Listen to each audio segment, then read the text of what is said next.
This episode of Ham Talk Live is brought to you by Tower Electronics. For connectors, cables, and more, call 920-435-2973 or visit pl-259.com. And by ICOM. Heard it, worked it, logged it. Visit www.icomamerica.com/amateur for more information about ICOM radios. It's Ham Radio.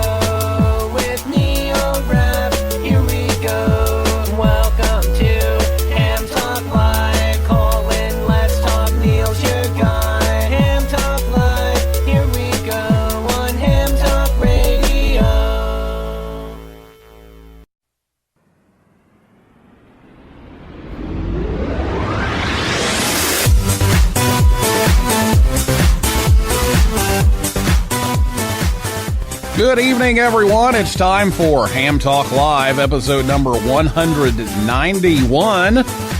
Youth on the Air Camp, recorded live on Thursday, November 21st, 2019. I'm your host, Neil Rapp, WB9VPG. Thanks for tuning in to this episode of Ham Talk Live. Tonight, we're joined by Sam Rose, KC2 LRC, and Jocelyn Bro, KD8VRX. We'll take your calls live a little later on in the show.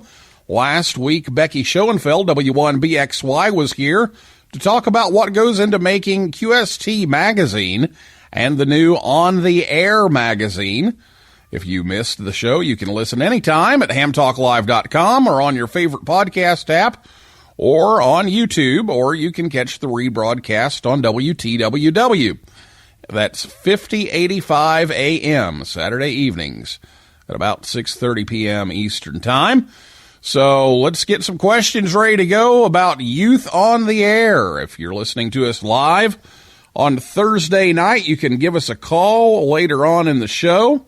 Let me go ahead and give you the phone number so you can have it ready to go.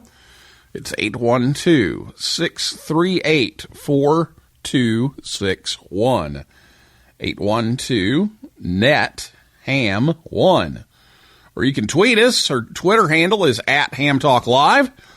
We'll be watching those throughout the evening as well. So I'll be back with Sam and Jocelyn right after this word from Tower Electronics right here on Ham Talk Live. Hey, honey, have you seen the PL259s anywhere?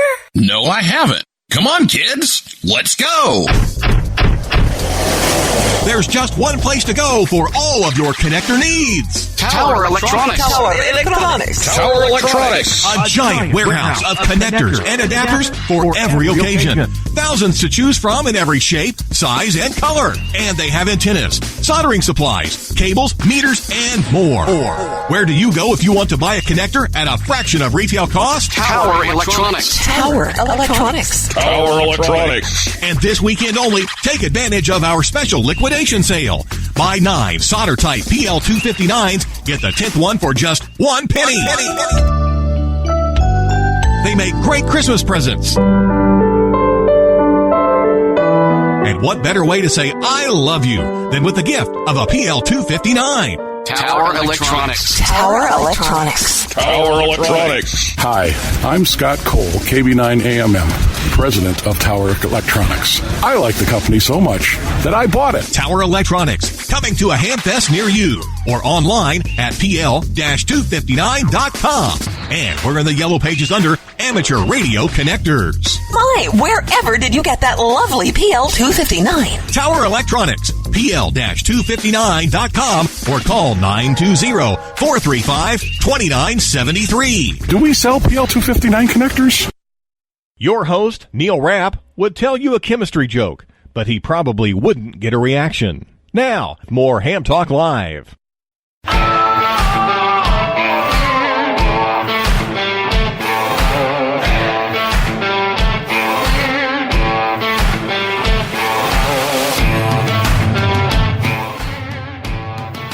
Thanks to Scott and Jill at Tower Electronics for sponsoring the show tonight to help bring you Ham Talk Live. They're going to be in Ocala, Florida, December 6th and 7th And then in Plant City, Florida, near Tampa, December 13th and 14th. Or you can visit them online at pl-259.com. Well, tonight my guests are a couple of very familiar voices here on the show. Sam Rose, KC2LRC, is from Syracuse, New York. Sam was first licensed in June 2003 at the age of 13. He studied electrical engineering at Clarkson University, where he was president of Clarkson's radio club, K2CC, from 2010 to 2012. He started his career doing engineering and data performance analysis work on C-Speed Lightwave Radar, a next-generation S-band air traffic surveillance radar, and now he supports phased array radar systems at Lockheed Martin. Sam is an avid contester, works satellites, public service events, IRLP, restores radios, and enjoys special events like balloon launches, ISS retransmissions, and weird contests. Since he started ham radio at a young age, he's particularly interested in introducing ham radio to youth and young adults, and he attended the Youngsters on the Air camp in IARU Region 1 in the summer of 2016, held in Austria. Jocelyn Bro, KD8VRX and VA2VRX, first became interested in ham radio as a Boy Scout. He became licensed in 2013 and now holds an extra class license. He is a technical analyst and systems administrator with Vertical Solutions in Cincinnati.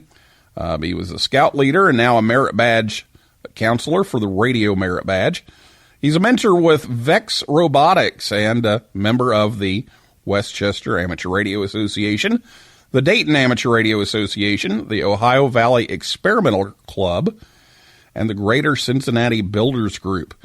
Jocelyn volunteers at the Voice of America Museum of Broadcasting, where he's the IT director and organizes and conducts youth events. He is better known as the proud father of Chris, KD8YVJ, the 2015 Hiram Percy Maxim Award winner, and member of the 2017 Youth DX Adventure to Costa Rica. And if my voice sounds funny, it's because I have to cough, so hang on a second. Okay, we got that out of the way. The other member of the group, Sterling Mann, and N0 SFC, is on assignment tonight at the Georgia Tech football game. So, Sam and Jocelyn, welcome to the show. Hey, greetings from Syracuse. Thanks, Neil, for having us on tonight. Yeah, it's been a little over a week now since the announcement came out about Youth on the Air camp, and we've had a lot of questions and comments, and we see some people here on the chat, so we'll say hello to them. But Sam, you haven't had a whole lot to say about this because you've been buried in Retro Game Con and all kinds of stuff at work, and so you haven't had a whole lot to say about this. So first of all, let's get your focus on what this camp is and how you think the launch is going, and what's your reaction to finally getting this to be a reality. Well, I mean, I'm pretty pumped, to say the least. It's been quite some time in the making. I think we all got the con plague here. It's been quite some time in the making. There's a lot we're excited to announce. I mean, this is the first week-long camp in the U.S., or really in IARU Region 2 of this program. So what it is it's a week-long youth camp where various ham radio activities and workshops are presented for youth involvement and participation in. It's very hands-on. And then it's in that week that you've got, there's a lot of other things. You've got some just plain recreational activities. You've got some trips in there, maybe some touristy things, and just some time to let kids be kids and get to know each other. And so you walk away from this with not just some interesting ideas of, what can you do in ham radio land that you might not have thought of, but also you walk away with this from this with a whole bunch of buddies you've made who might not live where you are. They probably don't, but you can keep in touch and say, hey, well, what do we want to do? We want to go get on the air for this contest or do this. And so you get some networking out of it also. And for the longest time, I've thought the U.S. has had strong programs in terms of exposing uninterested people or interested people or non-hams to ham radio. But once they've kind of gotten them interested and gotten them to be licensed, they haven't really had a whole lot more for them to do. It's like, okay, well, what's the next thing to do? You got your HT, now talking on repeaters. Interesting at first. Maybe I don't want to do it anymore. What's next?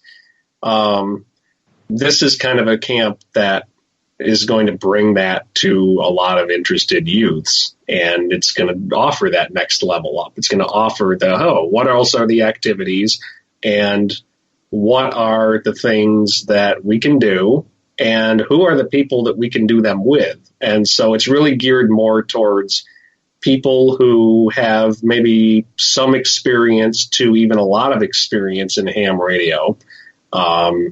And so it's not really something aimed at people who don't have a license. It's aimed at people who do have a license already and want to take it up to the next step. So really proud to see that this is coming to the U.S. and to Region 2. Yeah, it's been a while coming, and I got in on it a little late, but was able to step in and get it rolling here. So we're excited to see how this pilot program goes. This will be the first one, and then hopefully we can get these all over the place in the Americas, and we're really looking forward to trying to get people from all over the Americas, and that's something we can talk about later on for sure. Well, Jocelyn, you're over at the Voice of America Museum of Broadcasting all the time, where the camp's going to be held, and we're both members of the club, but I still haven't been to a club meeting because I live 2.5 hours away. But tell us a little bit about the club and the museum, and what are the campers really going to enjoy with this camp being over in Cincinnati? All right, Neil, not a problem. Well, as you mentioned, yes, I am with the VOA Museum of Broadcasting. Museum is open on the weekends, so we always have guests, and we try to show what amateur radio is, and it kind of helps them understand why the VOA was there and kind of how it worked.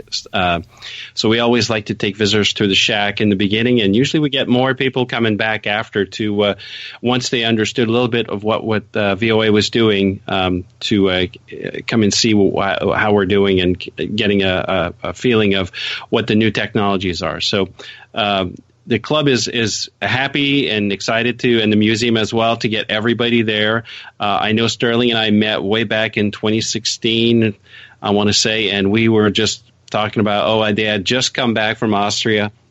We met in Huntsville, and we were just chatting about it. And now to see it a few years later, and it's, everything's lining up, and it's going to be a reality here soon, is very interesting and very good. So, the campers will get to experience all kinds of different things. So we will have a special event station, Whiskey Yankee, and that will be in the VOA shack. Currently, there are 7, almost 8 operating position. We have one that's basically a workbench, so there's plenty of room for people to fit in. ICOM will be supplying us with some really good radios that we will be able to make sure everybody gets to learn those radios, the latest and greatest, so that will be awesome. Obviously, the museum will be open for tours, so they'll get a little bit of a history lesson of what the VOA is and the significance of the VOA in World War II. So it'll be very good there. And then we've got plenty of yard. because the VOA site used to be at 1 square mile. A lot of that got sold off when the VOA was decommissioned back in '94. So there's a shopping center, there's different things, but there's a big park at the back, and we're going to be some fox soaring orientation back there. I believe it's on Thursday. There's the front lawn is plenty of room. That's usually where we do field day, where we have any type of big events. Besides the radio stuff, they'll have to. We will get them to taste some of the local foods. Skyline chili, one of them. I will say that not being a native from here, it's an acquired taste. But then once you have it, you start craving it. We also have La Rosa's Pizza, which is unique to Cincinnati, and Grader's Ice Cream, small batch ice cream, which, Neil, I know you've had the pleasure of having, and I know some of the Newsline people as well. So it should be fun. And then we've got Kings Island down the road where we will be doing the FM contest. So I think they're going to have a good time, and I think everybody's looking forward to it. So I'll turn it back to you, Neil. Yeah, we've been making Graders a Hamvention tradition here lately, but I have to admit, though, secretly, they're not as well known, but I'm more of a UDF fan than Graders. Now, Julie and I have this argument about, we both agree on Skyline, but the Graders and UDF argument, it's different. But Graders, Graders is close by, so we'll do that. That'll be fun. It works out really well. Yeah. Well, you talked a little bit about the fox oaring event that's going to take place on Thursday, and that's going to be a big event in itself. But to both of you, now that you've seen the list of topics and who's going to be doing what and everything on the schedule, for sure, what's your favorite thing? What are you looking forward to seeing the most at the camp? Boy, that's a hard one to say. The fox soaring was really fun at Austria. I'm pretty excited to do that one again. And for those of you who don't know, the European way of doing a fox hunt, which they call fox soaring, they usually do it on 80 meters with a ferrite bar antenna receiver. And so you get this bidirectional pattern with a loop on one side that you can click a switch on the thing to put in line, and that kind of makes the pattern lopsided. So you use that to figure out which direction the fox is in.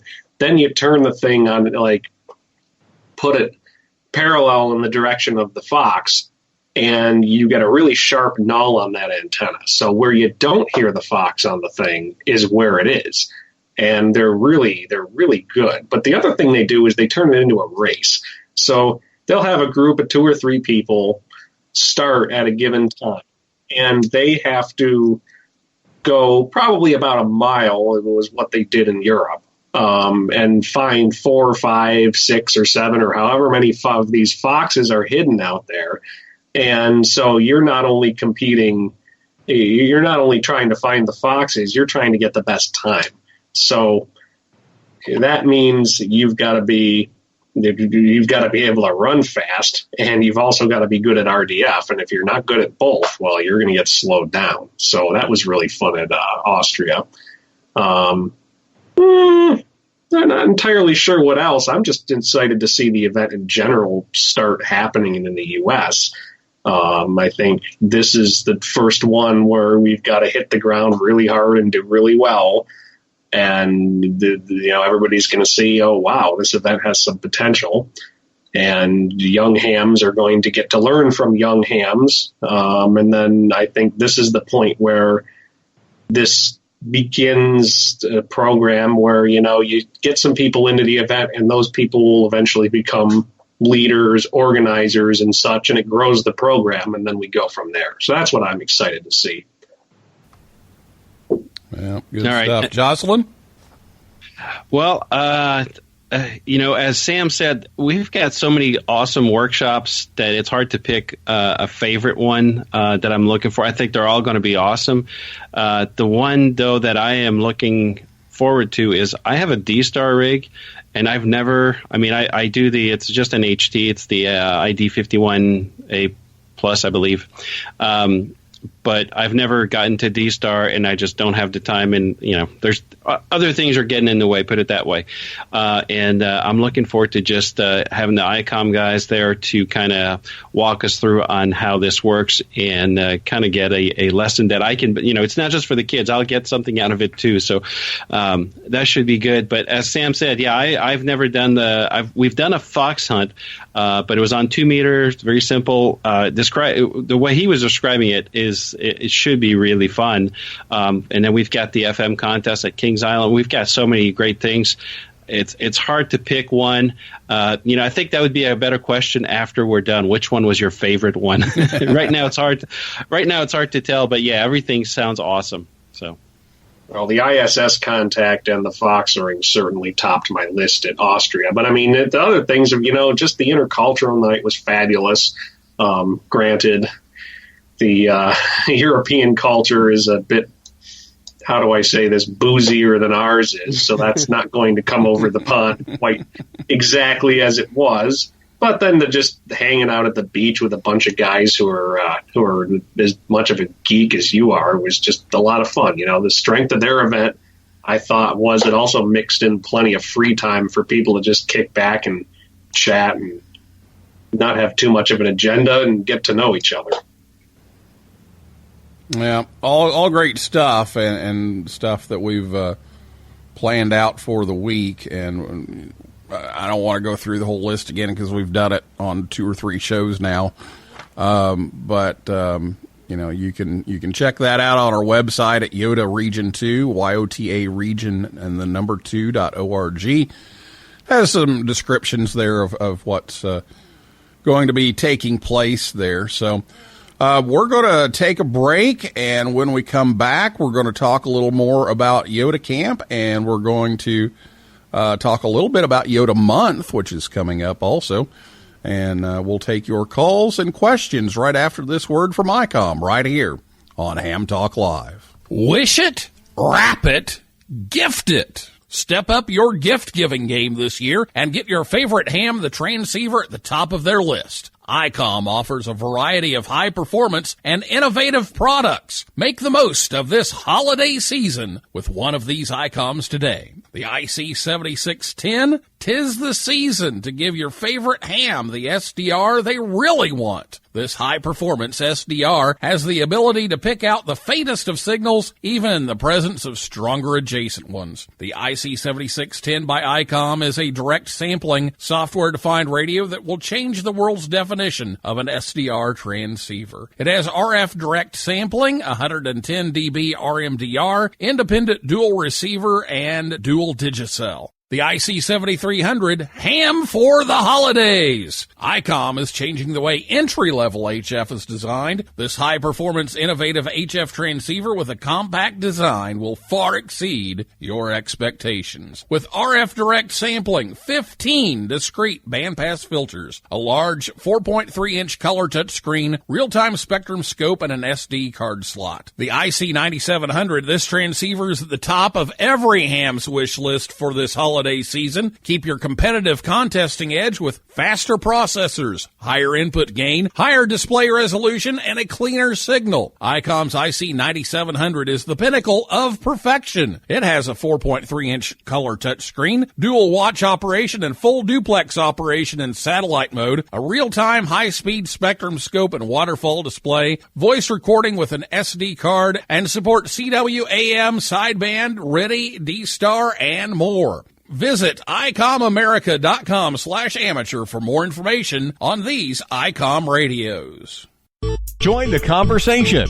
Give us a call at 812-NET-HAM1. That's 812-638-4261. Now, here's more Ham Talk Live.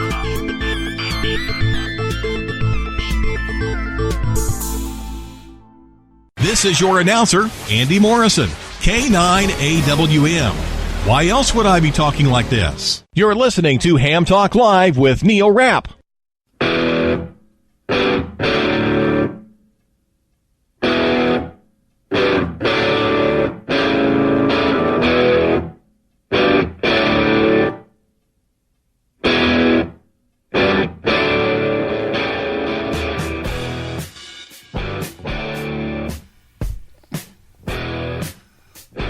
ICOM enjoys hams being radioactive in addition to the various contests and ham radio activities we support and sponsor. ICOM is proud supporters of Youngsters on the Air, or YOTA. December is both a Region 1 and Region 2 YOTA activation. Work one or all of the YOTA stations in Region 1 and Region 2 and help create excitement in our wonderful hobby. Visit events.ham-yota.com.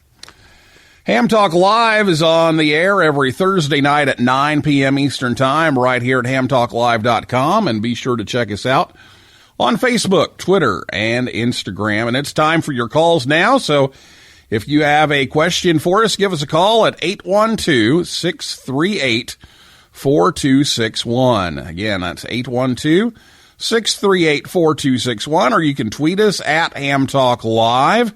If you're listening on Spreaker, you can type into the comments there too. That'll come up. And if you're listening to us on WTWW or the podcast edition, we're not here because it's Thursday night right now as we record this. So I'm sorry, but we won't be able to take your calls live. But we'll take some calls and some questions. We do have some coming in, but let's talk just a little bit about YOTA month, since we were just talking about ICOM here helping us do the YOTA month thing. We don't have the exact details just yet from Region 2. Or Bryant, KG5HVO, has been working on this, and he's got everything ready to roll. We're just waiting on some official paperwork is what we're waiting on. But if you go to events.ham-yota.com, you'll see all the details, all the awards that you can get for the Region 1 stations. And then hopefully we'll get the paperwork worked out, and we'll have some Region 2 stations on there as well. But basically, it's a bunch of special event calls through the month of December, and you get on the air and make some contacts. And so they'll have, like I said, the award program, so check that out over on the Region 1 YOTA website, and give them a call. And then, like I said, hopefully we can get some Region 2 call signs added in there here in the next few days, and we'll announce that a little better later on. Well, let's take a look at some of the comments here. Troy, W9KVR, says, Skyline. Graders. So I think Troy's ready for that. Let's see. On Twitter, don't forget about Big Boy. Oh my. Yeah. Big Boy's not on the list yet. Yep, we got Frisch's too. Yeah. Brett, WI7BG, says he's got a question from a young prospective ham looking over his shoulder. What's the youth? So thanks for listening, Brett. And he's saying, "What youth on the air? What's that?" Well, there we go. Oh, and something very important. I haven't given a score update at Georgia Tech. They were up 14-0. It's now 21-3 Georgia Tech over NC State. So, Sterling, we hope you're enjoying it. That means we're not getting Sterling tonight, is what that means. Yes. That means Sterling is not calling in. Well, let's see. What else have we got to talk about? We've got ways to help. We're going to talk about that, I know. And this wouldn't be possible without a lot of help. and we've been able to get some corporate sponsors to help pay for the camp and provide the equipment for the camp. And, we're about 3/4 of the way there. That was kind of our self-imposed goal. And ICOM, like Jocelyn said, is going to provide all the radios for us. Heil Sound's going to provide mics and headsets and headphones and all that kind of thing. R&L Electronics is just down the road. They're going to provide all the last-minute necessities and connectors and tuners and stuff like that. And then our financial donors, the YASME Foundation, the Worldwide Radio Operators Foundation, some of the major hamfests, Orlando, Dayton, Huntsville, all of those, Orlando Hamcation, Dayton Hamvention, and Huntsville Hamfest are donating. The Northern California DX Foundation is a big donor. And then we've got ARRL Foundation, the Southwest Ohio DX Association. Xtronic donated all their soldering stations for the camp.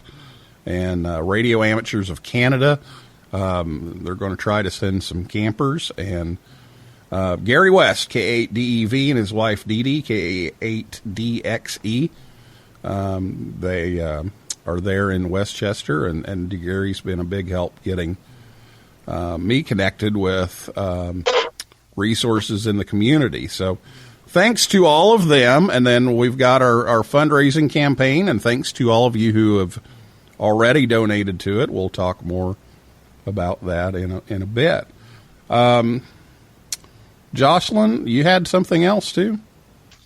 Yeah, I was going to say, for the gentleman that was wondering the youth, I guess one thing we should specify is the age ratio, or the age range. Sorry. So we're looking at 15 to 25 as our age range for now. So if you're in that age group, you're certainly welcome to apply. I believe registration will open in February. But if you want more information, as Neil mentioned earlier, if you go to yotaregion2.org, and right off there on the main site, on the left side, it says Youth on the Air Camp is coming to the USA, and there's a couple of links there, and you'll find out more information about the camp and the activities and really how we're setting this up. So just hopefully that answers the question. So back to you, Neil. Yeah, and be sure to sign up. There's a sign up there. It doesn't commit you to the camp. It's just a sign up so that we know you're interested, and then we can get a hold of you to tell you as registration opens in February, and kind of remind you about that and some things that are going to be happening between now and then. So be sure to sign up there on the website, just so we can get your contact information and let you know more about the camp. Sam, over to you. Oh, okay. Yeah, I think the age range I think is an interesting one. I was surprised actually when I went over to Austria in 2016, and they said, "Oh, well, this is the age range we're doing." But I mean, it's a good age range in a lot of ways. I mean, there's a lot of overlap between people in high school and such, and college, and young adults who maybe have just gotten their job in engineering or something, or looking for something else to do. I mean, it's a bit broader, I think, than what would often be considered youth in this region. But I mean, it worked well in Austria, so this is kind of the thing we're basing it on. Yeah, and I was going to say, Sam, also, I'm sure that we're expecting about, well, right now we're limited to 20 campers.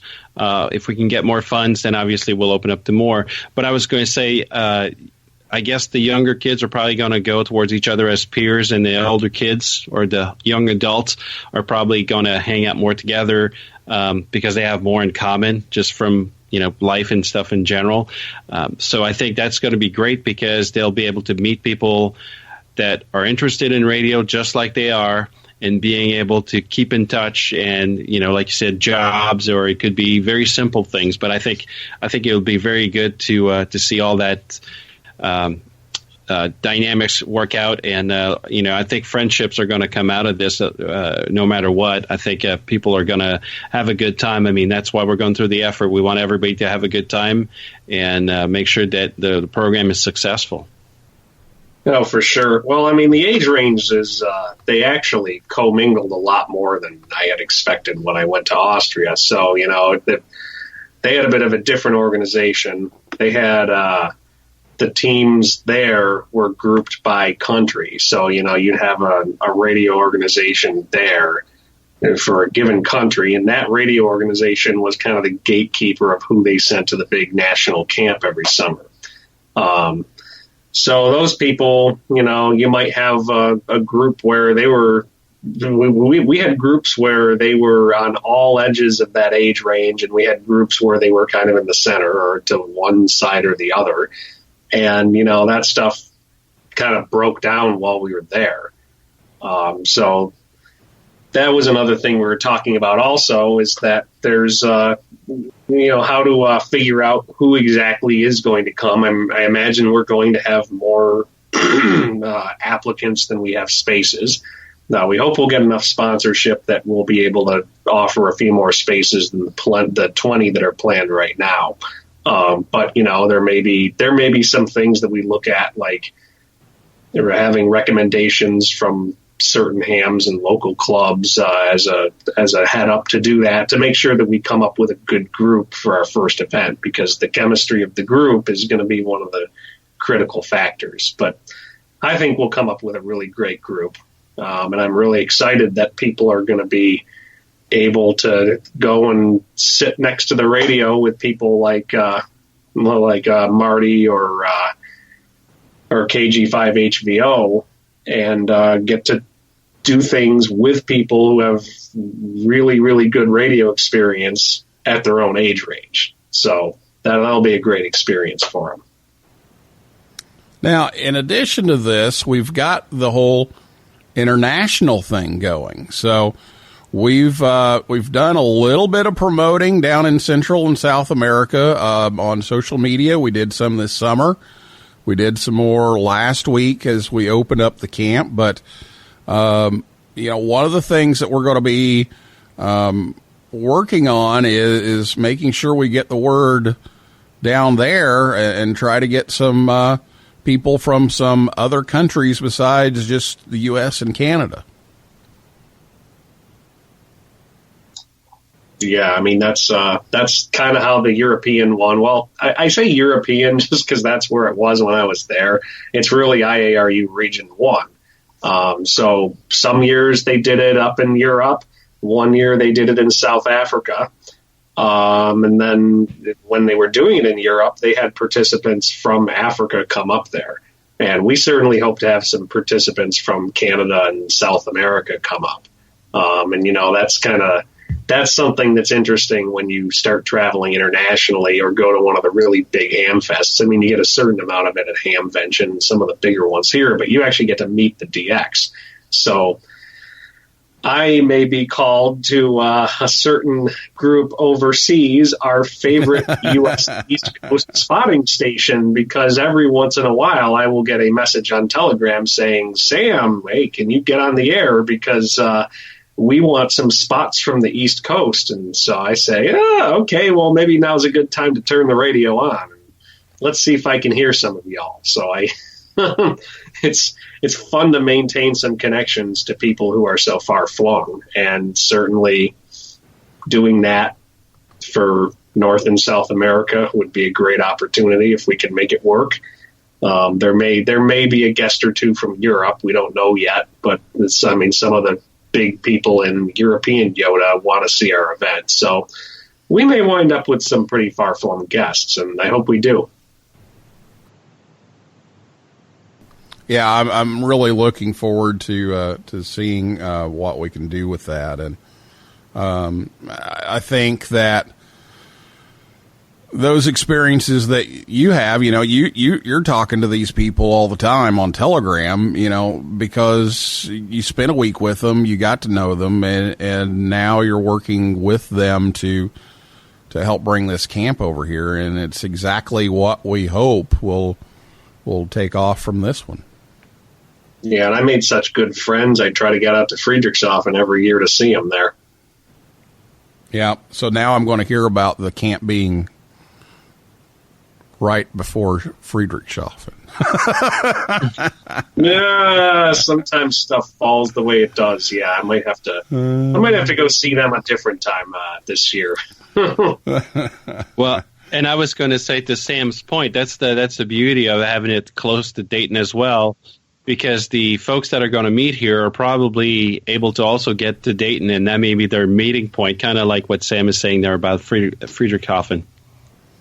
Yeah, that's what happens in Friedrichshafen. And now in Friedrichshafen, they have a big youth camp, which is actually in one of the unused exhibition halls that a lot of the Yoda people stay at.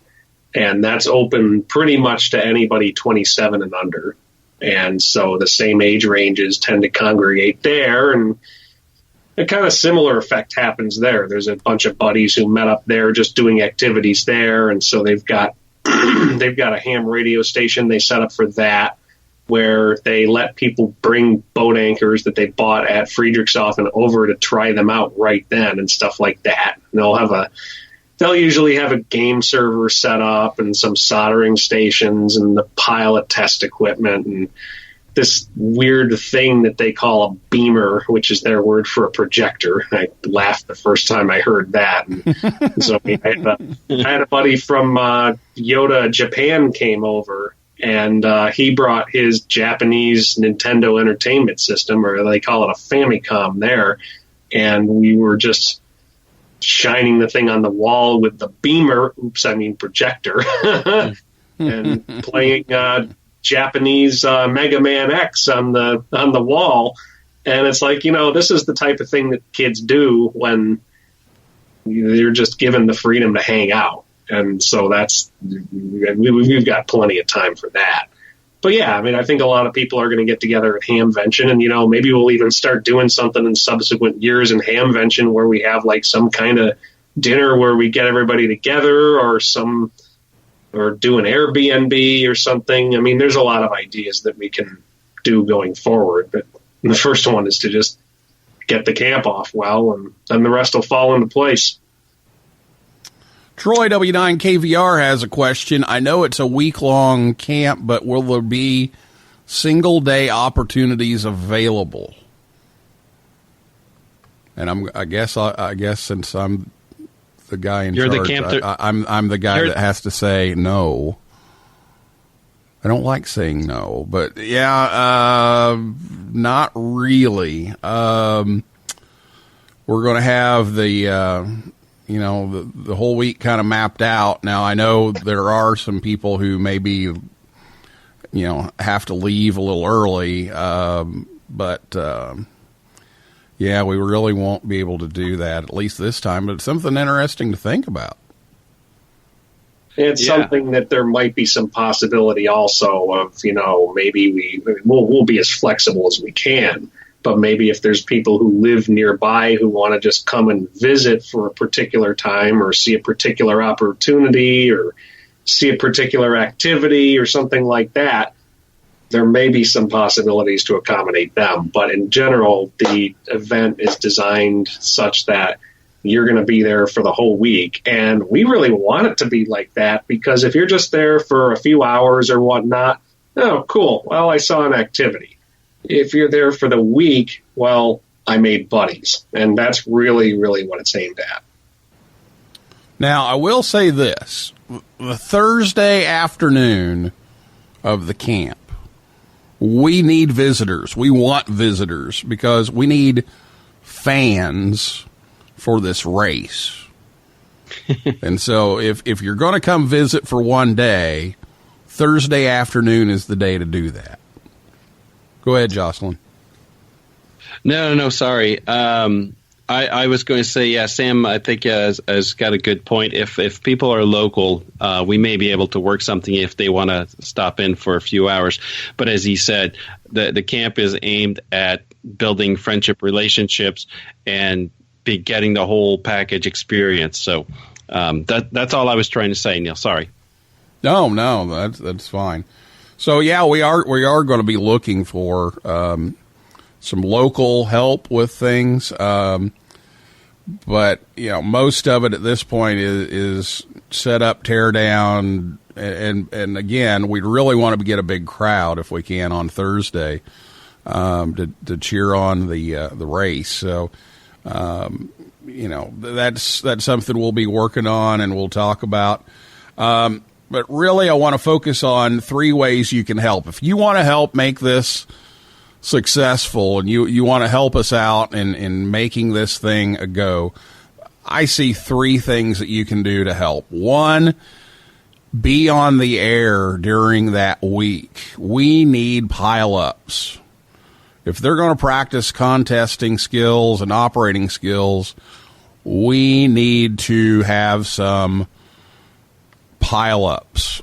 And so we need people to be on the air during that week, especially that Monday evening when we have some dedicated time for that. We need people on the air. And so that's one way you can help. Another way you can help is identify and support. Oh, yep. QSL cards, yes. There will be QSL cards, so you're going to want to be on the air, and I will make sure they are very good. Yeah, we've got those. Haven't got too far on that yet, but we've got some ideas. But we will definitely have some cool QSL cards from that. The second way is to find some youth to attend the camp. We need some recommendations. We need people to know about this camp that are between the ages of 15 and 25 and have a license. They do need to be licensed before they come because they're going to have to operate on their own. So we need to find some youth. And again, getting the word down to Central and South America is going to be a little more challenging. We've got some avenues to do that. And like I said, we've been doing some social media promotion even this summer. But we need to get some youth identified. And maybe you can sponsor local youth to come to the camp, help them get to Cincinnati. That's the one thing that is going to cost the camper, other than the $100 registration fee, is transportation there and back. And so maybe you can help them out with that. And then lastly, we still need donations. We have about $5,000 left that we need to raise. After all the corporate sponsors have chipped in. And so we have a GoFundMe page set up. And we also take donations by PayPal if you'd rather do it on PayPal. And then I kind of transfer it over so we get the running total. But you can donate on PayPal. You can donate on the GoFundMe site. We need to finish that off. And then the more we get, the more campers we can host. We've got 20 right now. We hope to go up to 30.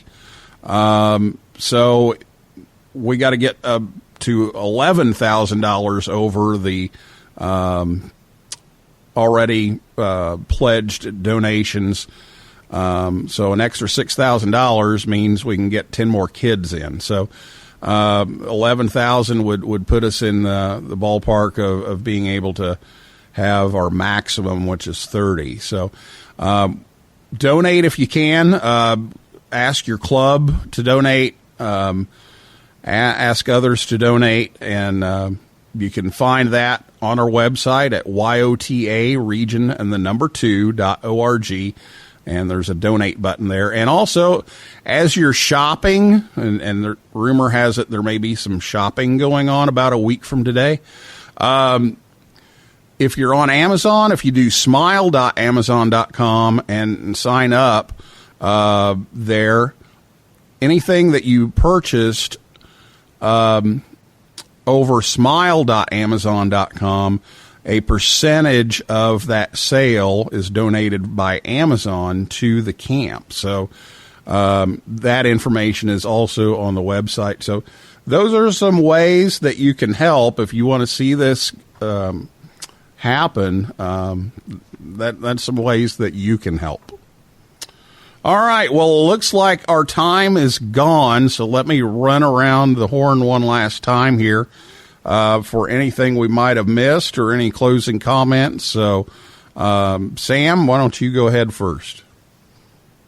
No, I mean, for sure, the more help we can get, the more people we can put up in the camp. Do think I think we were saying that the upper limit would be around 30 just because of how big the place is. But, if we get a lot of support, we'll try to bring in as many people as we can. And then this, I hope, is just the beginning of a really big YOTA program in North and South America. That everything started small. The YOTA camp in Europe was pretty humble. It was pretty small. It was the beginning of a big program now that does one huge camp during the summer and several smaller ones during the rest of the year. So they've got their Nordics on the Air camp in Scandinavia coming up, and they're going to have another big one next summer, and probably a few big ones in between. I mean, the one in southern Germany, which was considered a sub-regional YOTA camp, I think had 60 attendees. So, this is the sort of thing where, maybe some of you listening are interested in participating in this camp and this program, but maybe some others of you listening are interested in what you can do to expand the program once we get our feet in the ground. Maybe there's going to be a whole bunch of different smaller camps going on in a few years. That's just something that I want everybody to keep in the back of their heads, is that, this is kind of, they'd say, be the change you want to see. And if we can get lots of good mentors of all ages together to see the program forward, then we're going to have a terrific program. And I'm pretty confident we're going to be off to a great start. So, and finally, thank you, Neil, for being the prime organizer of this, of course, because you had to change something in my introduction. You should have said, instead of restoring vintage radios, you meant restoring vintage computers for the Retro GameCon stuff. And yes, yes, I'm probably one of the youngest people now who knows how to take apart a CRT television without killing myself. But the hobby's around, and I've really appreciated having you take the reins on things while I've been trying to further some other events I've been involved with. So you're going to be the reason why this is successful. Well, thank you. Jocelyn? Well, words? I think, yes, I was going to say, Sam kind of summed it all up. As you said, also donations. It's just the way these camp type thing work is we need funds to make this happen. The more campers, the better. I think more kids will have fun. We're looking for a great success at this camp. I was going to say real quick, I got a email here from Mr. Ed, KG8CX, up there in Michigan, and he basically is saying that he's already promoting the YOTA events to his group and looking forward to YOTA December on the air. So, Neil, that's all I got. Thank you again for having us on and for making this happen for the youth in Region 2. I think it's going to be fantastic. So that's all I got. All right. Well, I want to thank everybody for listening, and if you want to hear more about this, we did the announcement on Ham Nation last week, so you can catch that. And then we were also Tuesday night.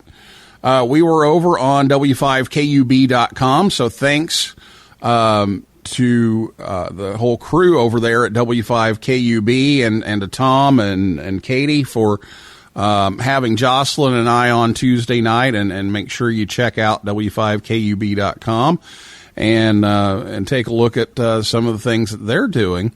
So we want to express our gratitude to that, and also Amateur Radio Newsline. We've got an article coming out in National Contest Journal. We've got an article coming out in CQ Magazine, I know, and so many different places have helped us promote this, and I know we're going to be on Linux in the Ham Shack soon.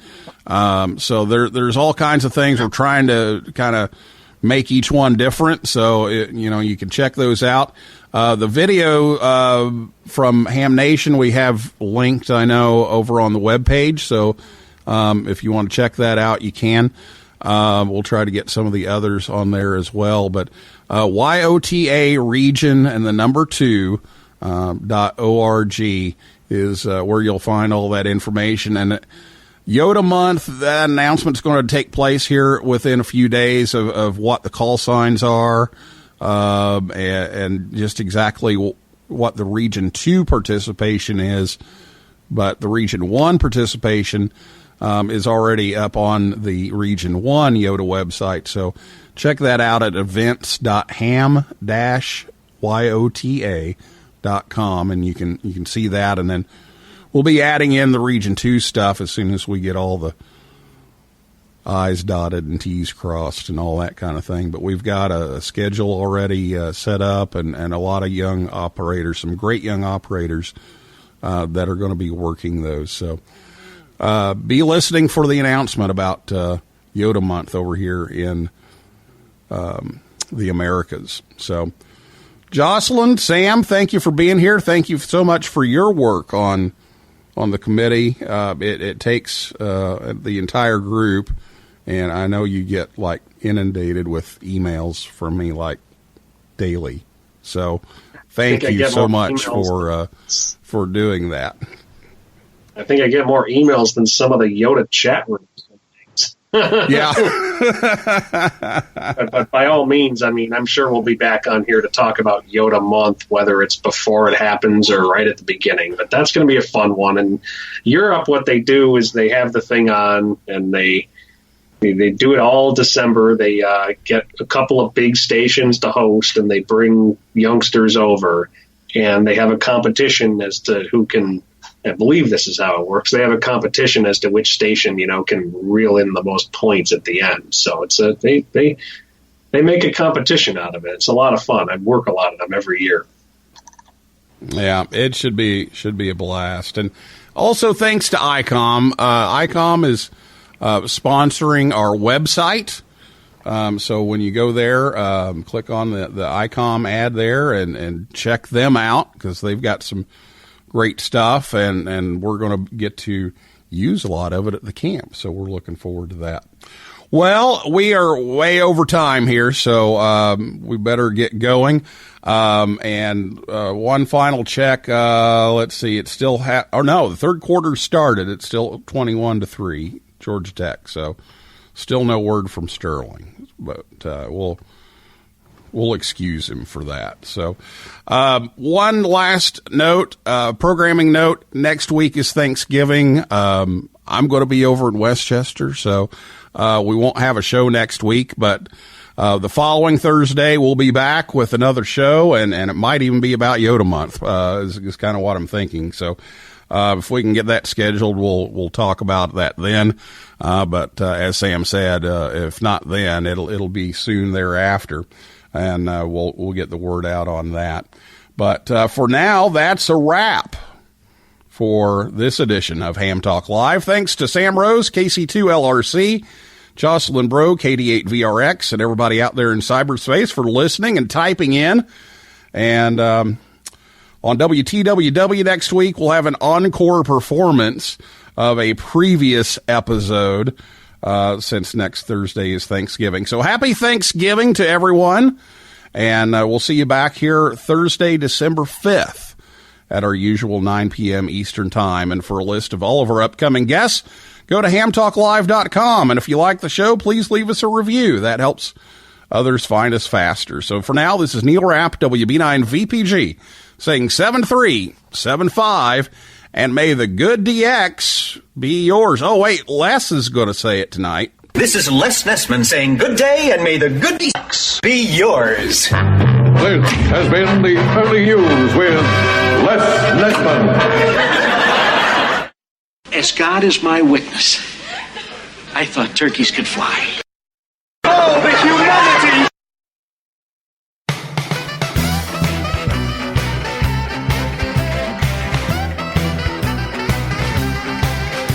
Well, you came right back to my CQ call. Your readability 5 and strength 9. You never once mentioned your weather at all, and I didn't mention mine. We talked and talked for hours and hours. I completely forgot you're a ham. I don't know your power.